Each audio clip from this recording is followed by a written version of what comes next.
이스라엘의 초대 왕 사울이 죽은 후에 말이죠. 모두가 이제 드디어 통일이 오겠구나. 그렇게 기대를 했거든요. 하지만 현실은 완전한 혼란과 분열 그 자체였습니다. 오늘 우리는 사무엘하 2장을 통해서요. 한 왕의 죽음이 어떻게 한 나라를 완전히 두동강 내는지 바로 그 결정적인 순간 속으로 한번 들어가 보겠습니다. 이 한 문장이 당시 분위기를 정말 정확하게 보여주는 것 같아요.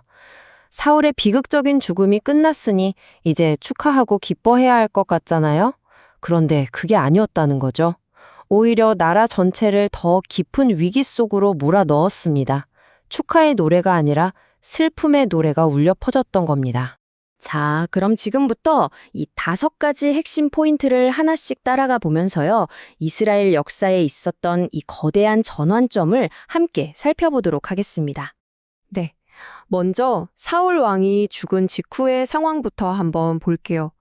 모두가 기대했던 통일은 일어나지 않았고요. 그 권력의 공백은 곧바로 끔찍한 분열로 이어지고 맙니다. 그러니까 기대와는 정말 다르게 다윗이 바로 왕자에 오르는 그런 깔끔한 그림이 아니었어요. 대신에 이스라엘은 아주 깊은 정치적 그리고 영적인 분열을 겪게 됩니다.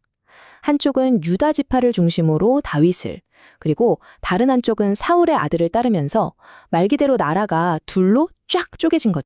그럼 이제 왕좌를 두고 서로 맞섰던 두 인물 있잖아요. 이 두 사람, 그리고 그들이 세운 두 왕국이 근본적으로 어떻게 달랐는지 그 본질적인 차이를 한번 들여다보겠습니다. 자, 이 화면을 보시면 두 왕국의 차이가 정말 극명하게 드러나죠? 왼쪽의 다윗은 하나님의 뜻을 기다리면서 기름 부음을 받은 왕이에요. 반면에 오른쪽의 이스보셋은요, 사울의 군사령관이었던 아브넬이라는 사람의 정치적인 야망 때문에 급하게 왕으로 세워진 인물입니다. 그러니까 한쪽은 신의 뜻, 다른 한쪽은 순전히 인간의 계획에 기반을 둔 완전히 다른 시작이었던 거죠. 이 숫자 15년, 이게 뭘 의미할까요? 바로 다윗의 인내를 보여주는 시간입니다. 그는 사무엘 선지자에게 기름 부음을 받은 후에도 왕이 되기까지 무려 15년이라는 긴 시간을 기다렸습니다. 이건 뭐 권력을 빨리 잡으려고 했던 그의 경쟁자들과는 정말 비교가 되는 모습이죠. 자, 이제 이 팽팽했던 정치적인 긴장이 어떻게 끔찍한 전쟁으로 폭발하게 되는지 그 결정적인 발화점으로 한번 가보겠습니다. 아니, 어떻게 놀이가 전쟁이 될 수 있을까요? 좀 이상하게 들리죠? 근데 기브온 연못에서 벌어졌던 이 비극은 정말이지 피할 수도 있었던 갈등이었거든요. 이걸 이해하기 위해서 이 질문을 먼저 던져보고 싶습니다. 이 분쟁은요, 처음부터 거창한 전면전으로 시작된 게 아니었어요. 아브넬의 아주 오만한 도전, 바로 전쟁놀이라는 것에서 시작됐습니다. 이게 뭐냐면 상대를 조롱하면서 어디 한번 칼싸움이나 해볼까? 이런 식의 제안이었던 거죠. 이렇게 가볍게 던진 말이 정말 끔찍한 결과를 낳게 됩니다. 이 슬라이드를 보시면 어떻게 일이 커졌는지 단계별로 알 수 있습니다. 처음엔 아브넬의 그 조롱 섞인 도발로 시작해서 각 진영에서 대표 12명씩 나와서 싸움을 벌여요. 근데 이 작은 싸움이 걷잡을 수 없는 감정 싸움으로 번지고 결국엔 수많은 목숨을 앗아간 끔찍한 내전으로까지 이어진 겁니다. 정말 사소한 장난이 비극이 된 거죠. 이 차트에 있는 숫자를 보면 전투 결과가 얼마나 처참했는지 명확하게 보입니다. 다윗 쪽에서는 20명이 목숨을 잃었지만 이스보셋 쪽에서는요, 무려 360명이 사망했습니다. 이 분열이 얼마나 큰 희생을 치렀는지 알 수 있는 대목이죠. 자, 이제 잠시 전장에서 벗어나서요.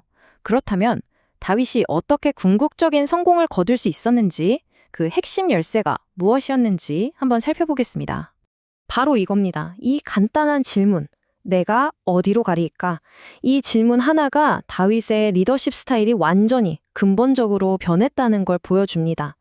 그는 더 이상 자기 자신이나 자기 경험을 의지하지 않고요. 신의 인도에 온전히 의존하기 시작한 거죠. 이게 바로 사울과 다윗의 결정적인 차이점이었습니다. 우리는 다윗의 이 기도에서 의로운 리더십의 3가지 핵심 원칙을 발견할 수 있어요. 첫째, 모든 걸 다 맡기는 신앙. 둘째, 자기 생각을 내려놓고 신중하게 하나님의 뜻을 구하는 자세. 그리고 마지막으로 그 뜻을 알게 되면 즉시 순종하는 행동. 이것이 바로 다윗을 사울과는 전혀 다른 길로 이끈 진짜 원동력이었던 겁니다. 자, 이제 마지막으로 이 끔찍했던 내부 갈등이 과연 어떤 유산을 남겼는지 그 영향을 간략하게 짚어보면서 마무리하겠습니다. 결국 사무엘하 2장의 이 모든 사건들은 우리에게 아주 중요한 교훈을 남깁니다. 그건 바로 인간의 야망이 하나님의 계획과 충돌하고 그걸 거스르려고 할 때 그 공동체는 정말 파괴적인 대가를 치르게 된다는 사실입니다. 오늘 이야기를 마치면서 우리 모두에게 이 질문을 한번 던져보고 싶습니다. 한 집안이, 한 공동체가 분열될 때 과연 무엇이 승패를 결정하는 걸까요? 리더십, 신앙, 그리고 진정한 통일에 대해서 더 깊이 생각해보는 계기가 되기를 바랍니다.